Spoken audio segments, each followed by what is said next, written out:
Tu t'excuses quand quelqu'un te marche sur les pieds, tu dis « ça va » alors que t'as envie de hurler, et tu trouves toujours la meilleure répartie 3 jours plus tard.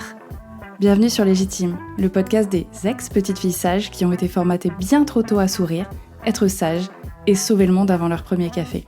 Ici, on démonte les injonctions, on balance des non fermes mais respectueux, et on réapprend à prendre sa place. Pas en criant plus fort que tout le monde, juste en arrêtant d'être silencieuse. Moi c'est Clémentine, je suis coach en affirmation de soi, et si t'en as marre de te plier en quatre pour mériter 3 minutes de reconnaissance, retrouve-moi chaque semaine dans tes oreilles pour te partager des punchlines, des clés concrètes et des réflexions sans filtre pour t'aider à reprendre ta place. Et promis, je vais te prouver que poser tes limites, ça ne te fera pas perdre ton empathie, ni tous tes amis. Bonne écoute. T'as déjà remarqué comme il y a des jours où le temps il file, sans que tu paniques, où genre tu vois que le temps passe, mais en soi tout va bien, il y a pas d'urgence, c'est juste on profite de la vie, du moment présent, etc. Et t'as d'autres jours où t'as l'impression de courir après une horloge qui n'existe pas, que tout est dans l'urgence, que t'auras jamais le temps de tout faire, que t'auras jamais le temps de rien faire, etc. Aujourd'hui, j'avais envie de te parler du rapport au temps, mais pas comme un problème d'organisation ou de discipline, ou de je gère mal ma vie, je suis pas organisée, machin, mais juste en rapport au temps comme un thermomètre, comme un indicateur, comme une boussole, prends l'objet que tu veux, celui de ton système nerveux. Et je pense qu'on le regarde presque jamais comme ça, et pourtant, ça change tout sur la compréhension de soi et sa gestion du temps.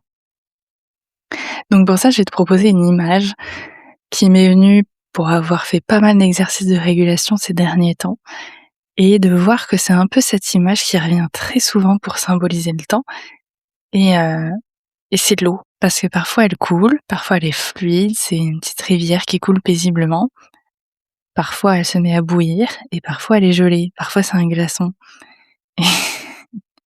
Et je sais pas si déjà rien qu'en te parlant de cette image-là, et si on associe l'eau avec le temps, si t'arrives à dire ton eau elle est comment en ce moment? Est-ce que ça bout? Est-ce que c'est gelé? Ou est-ce que c'est paisible? Et alors pour te faire un petit état des lieux de ce qui se passe dans le système nerveux, on va dire qu'il y a 3 états principaux. Je vais te donner les images d'abord parce que le nom scientifique, en soi, c'est pas ça qui va plus te parler, je pense, sur ce que ça te fait vivre au quotidien, mais tu vas voir l'eau qui coule, c'est, on va dire, l'état optimal. C'est là où c'est fluide, là où il y a pas d'urgence. C'est vraiment, avec les personnes que j'accompagne, ce qui revient souvent, c'est cette histoire de vivre le moment présent. C'est un peu comme s'il y avait une distorsion du temps, mais comme je disais tout à l'heure, il y a le temps. Le temps passe, mais il y a le temps. Et c'est vraiment l'état dans lequel tu peux être concentré, productif, t'arrives à avoir des pensées claires, à prendre des décisions claires aussi, qui sont alignées avec ce que tu veux. T'as accès à tes pensées, t'as accès à du choix dans tes actions. Voilà, c'est fluide. C'est fluide. Et ça, dans le jargon, ça va être le système nerveux, enfin, l'état ventral. Après, tu peux avoir l'eau qui bout. Et ça, je pense que tu la connais très très bien. Celle qui bouillonne, c'est 1000 pensées à la seconde, c'est toutes les ruminations, tout devient urgent, tout est absolument urgent, même ce qui pourrait clairement attendre, mais tout est urgent. Et ça fait un peu cet effet tunnel où tu sens que tu as besoin d'avancer, d'avancer, d'avancer. Comme si le temps s'accélérait aussi et qu'il t'échappait en même temps. Et ça crée cette espèce d'angoisse, de vite, vite, vite, vite, il faut agir, il faut faire quelque chose, là, ça... Et ça, dans le jargon, toujours, ça va être l'hyperactivation. Et à côté de ça, tu vas avoir l'eau qui va être gelée. Où là, tout devient lourd, tout devient un peu vide, tu te sens déconnecté. Il y a même plus vraiment de notion du temps à ce moment-là. C'est lourd. C'est très très lourd et tu peux passer 2 heures à scroller, par exemple, sur ton téléphone, sans t'en rendre compte, mais sans être vraiment là non plus. Ou l'inverse, avoir l'impression qu'il n'y a rien qui avance, alors qu'en fait, si, t'es vraiment un peu éteinte, quoi. Et pour ça, je vais te donner des exemples concrets, parce que je trouve que ça parle toujours plus que la théorie, et puis surtout, là, je te donne le côté un peu simplifié. On en parlera dans un autre épisode, mais ces états-là, ils peuvent se mélanger. sinon c'est pas drôle, c'est jamais soit l'un, soit l'autre, soit l'autre. Donc on partira un petit peu plus loin, mais aujourd'hui on est sur le rapport au temps. Les exemples que j'avais envie de te donner, parce que ça devrait te parler. La première chose, c'était une anecdote à moi. C'est qu'il y a eu une période où j'avais pas trop de rendez-vous. Et donc, objectivement, j'avais plein de temps libre. Et pourtant, à chaque fois que j'avais un rendez-vous qui venait se caler dans la journée, j'avais une angoisse, une pression qui m'envahissait. Il y a tout qui se figeait un peu autour et j'avais en fait cette sensation très étrange d'avoir beaucoup de temps, parce que c'était assez factuel, et en même temps, pas de temps du tout. Comme il y avait un rendez-vous dans ma journée, genre à 16h, bah c'est comme si j'avais pas du tout de temps entre 8h et 16h. Et ça me foutait une pression, genre comme une urgence de attention, il y a un rendez-vous à 16h. Et ça m'a pris du temps à comprendre que c'était pas un problème de planning. Enfin, objectivement, il y a rien, t'as plein de temps. Mais c'est juste que mon système, il était dérégulé. Et tu vois, je te disais à l'instant, c'est pas toujours soit l'un, soit l'autre, etc. J'étais dans un mix des deux. Parce que d'un côté, il y a mon eau qui était en train de bouillir. Et c'était clairement pas pour une raison du fait que j'avais pas le temps. Hein, ça n'avait rien à voir avec la quantité réelle de temps que j'avais devant moi. Mais mon eau, elle bouillait quand même parce qu'elle était dans l'activation. Il faut que je fasse quelque chose, mais en même temps, j'y arrive pas. Et c'était mélangé à l'eau gelée, on va dire, la procrastination, enfin le fait que je me sentais pas, je savais pas quoi faire, comment agir, j'étais un peu bloquée parce que en fait, j'étais pas j'avais plein de choses à faire, plein de petites choses à faire, mais comme il y avait plein de petites choses à faire, ça m'apparaissait comme une montagne et dans ma tête, ça paraissait vraiment comme des gros blocs et qui du coup n'allaient pas rentrer entre 8h et 16h. Donc il y avait d'un côté cette urgence, ce stress, ce vas-y, il faut débloquer tout ça, il faut agir, il faut bouger, il faut faire quelque chose. Et en même temps, j'étais bloquée. Parce que c'était too much pour moi. Deuxième chose, deuxième anecdote, ça c'était avec une cliente en séance.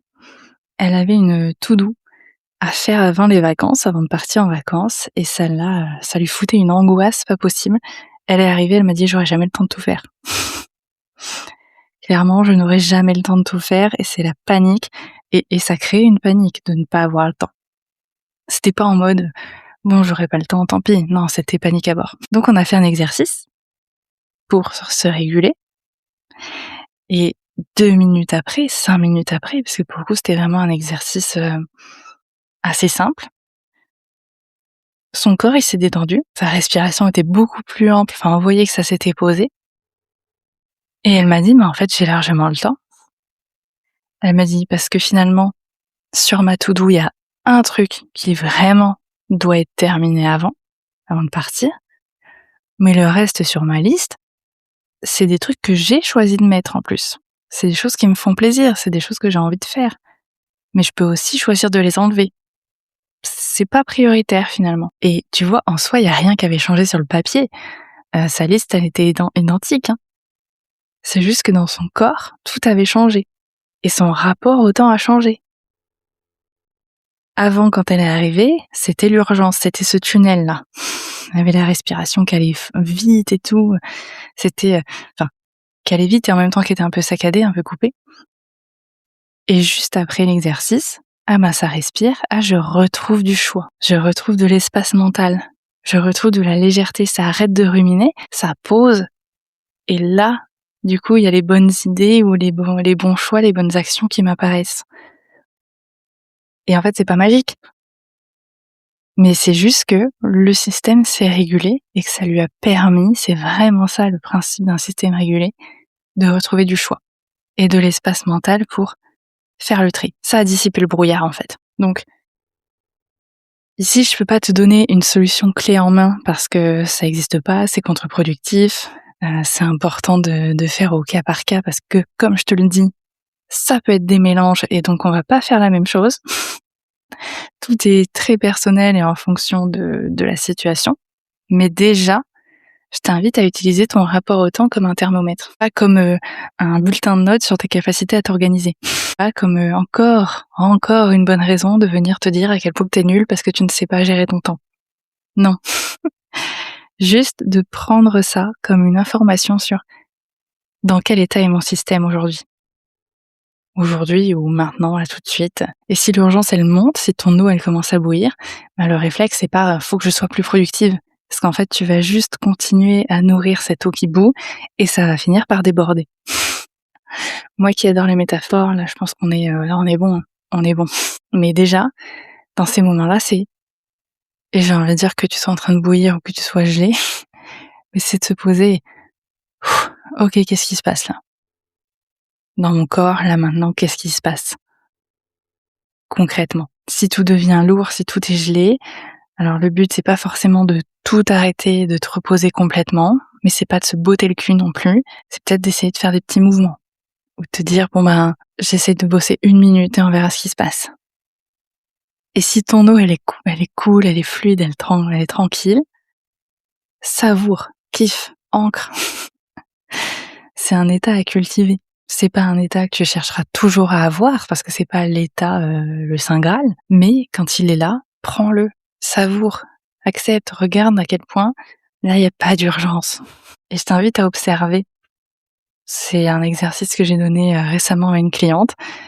Je t'invite à observer justement ces moments dans ton quotidien, limite à avoir un carnet. Quand est-ce que je sens que mon eau est en train de bouillir dans ma journée? Quand est-ce que je sens que mon eau elle gèle? Quand est-ce que je sens que mon eau elle est fluide? Parce que rien que ça va déjà mettre un peu de conscience sur qu'est-ce qui se passe dans mon système dans la journée? Qu'est-ce qui m'active? Qu'est-ce qui au contraire me paralyse? Qu'est-ce qui me fait du bien? Ça règle pas tout, encore une fois, mais déjà, si tu commences à me connaître, moi j'aime bien qu'on remette de la conscience dans ce qui se passe, parce que généralement c'est comme ça qu'on bouge les choses. Donc, t'as ton exercice. Je serais curieuse de savoir si tu le fais. Et dans tous les cas, rappelle-toi que ton rapport au temps, c'est pas un trait de personnalité, c'est pas que c'est nul en organisation ou quoi. C'est un indicateur. Et apprendre à le lire, c'est un premier pas. Le reste, la régulation en profondeur, comment sortir durablement ou de plus en plus efficacement de l'eau qui bout, qui gèle, ça c'est ce qu'on voit en accompagnement. Pour après être capable de mener des actions alignées. Dans tous les cas, je te dis à la semaine prochaine sur Légitime et puis prends soin de toi.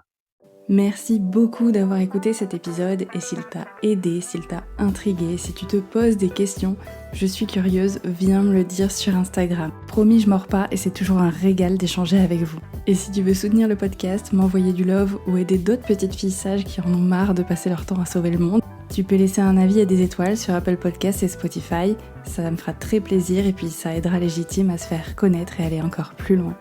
Encore une fois, merci pour ta confiance, je te dis à la semaine prochaine. Et n'oublie pas, prendre sa place, c'est pas crier plus fort que tout le monde, c'est juste arrêter d'être silencieuse.